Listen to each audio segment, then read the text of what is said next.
referring specifically to pallets. Fortunately, they showed understanding and decided to let me off with a warning. Update. Not applicable TLDR. Made a joke about pallets and now I'm in trouble. Evicted squatter came back and is squatting again for the second time. They began squatting the first time when we were gone for the weekend and they broke in. Cops said it was a civil issue and won't do anything, and we ended up having to go through the whole eviction process. Repeat offender trespasser continues to occupy property. They first breached our property while we were away on a weekend trip and took up residence without our permission. The authorities deemed it a matter of civil law, rather than a police issue, and we were left to navigate the lengthy process of eviction. It appears they have continued this pattern, as they broke back into our property just one day after being formally removed. Unfortunately, the law enforcement response remains unchanged, and they once again inform us that it's a civil matter beyond their jurisdiction. We are left wondering whether we must endure another lengthy eviction process, or if there are any measures in place to prevent repeat offenders like this individual from simply returning after each eviction. I pretend to be embarrassed by my farts because my wife laughs so hard at them. We have been together for 16 years. I used to be embarrassed about it when I was younger and refused to even fart around her. Anytime I did, she would belly laugh so hard and I'd be embarrassed as age. My wife's laughter at my flatulence has become an ingrained habit for both of us, a testament to the years we spent together. We've now been married for 16 years, and during that time, I've come to realize that my initial embarrassment over letting rip in front of her was rooted in my youth. In the past, I would try to stifle any gassy outbursts when she was around, but her hearty laughter would only make me feel more self-conscious. However, as the years have passed and our relationship has grown stronger, I've become more confident in myself, and the embarrassment that once plagued me has begun to fade.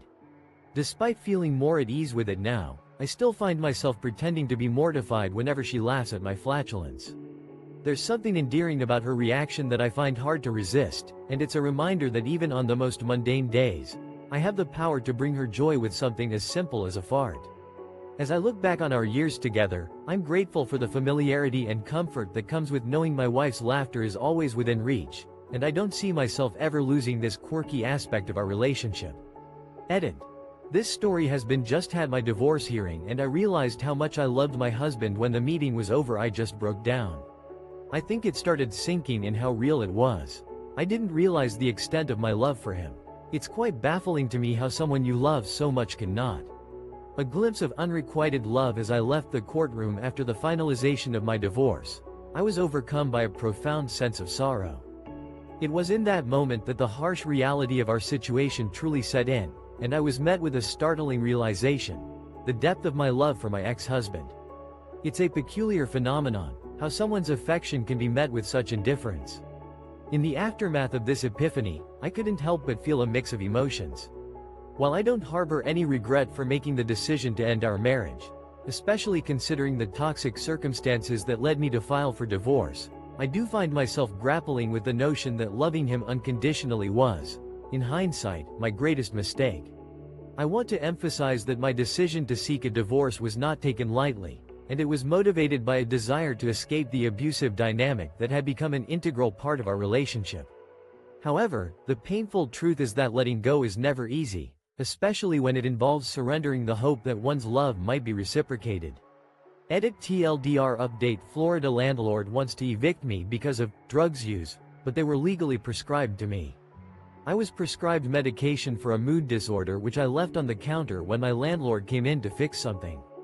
He now is threatening to evict me for using drugs in his misconstrued accusations of substance abuse in a rental agreement. I'm facing a potentially unjust eviction due to a landlord's misinterpretation of prescription medication as illicit drug use. When my landlord entered the apartment to conduct repairs, he noticed my prescribed medication for a mood disorder left on the counter. Now, he's threatening to evict me, claiming that I'm using substances in the rental property. This situation has left me with several pressing questions. 1. Does my landlord have the authority to initiate eviction proceedings based on his misunderstanding of the medication? 2. What steps can I take to prevent him from pursuing the formal eviction process? 3. Given my growing unease about living in the apartment, is there a way for me to vacate the premises without facing eviction? TLDR: a tenant faces eviction due to a landlord's misconception of prescription medication, and seeks clarification on the landlord's authority, potential prevention of eviction, and options for leaving the property without being evicted. Edit: none. Update: none. I fucking hate to be a woman in the Middle East. I just got beat up by my brother, then my parents apologized for him because of the punches I gave him cause I was defending myself, and their excuse: a woman shouldn't, makes a man angry because he can easily slut her throat, and being a woman in the Middle East is a suffocating reality. I've just been physically assaulted by my brother, and my parents have made excuses for him, shifting the blame onto me because I stood up for myself. They claim that a woman shouldn't provoke a man, implying that I'm somehow responsible for his aggression because I dared to fight back. Their argument is that a man's intellect is superior to a woman's, allowing him to control his emotions and refrain from harming her.